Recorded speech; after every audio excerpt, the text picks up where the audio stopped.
ဒီကကိုပေါ့နော်မေးထားတယ်ပေါ့နော်ဂလူရီထဲမှာတပ်ပုံတွေဖြစ်မိတာ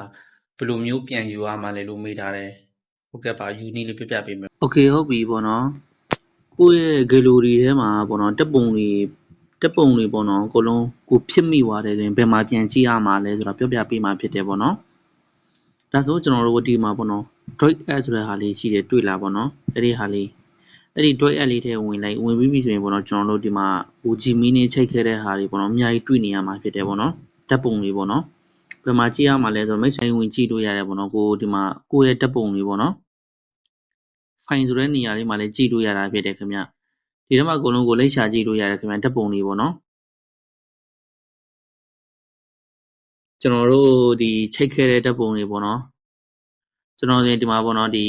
ဓာတ်ပုံတွေဆိုရင်အများကြီးပဲပေါ့နော်အဲ့ဒါကျွန်တော်တို့ဒီကျမ်းမာရေးနဲ့ပတ်သက်တဲ့ဓာတ်ပုံတွေဆိုရင်ကျွန်တော်ဖြစ်ခဲ့တဲ့ဓာတ်ပုံတွေဆိုရင်ဒီထဲမှာရောက်နေတာဖြစ်တယ်ပေါ့နော်အဲ့လိုမျိုးဝင်ကြည့်လို့ရတာဖြစ်တယ်ပေါ့နော်လေးလုပ်ကြည့်ပါအဆင်ပြေကြပါစေလုံးလို့မရသေးဘူးဆိုရင်ကျွန်တော် comment မှာတစ်ချီရေးထားပေးပါ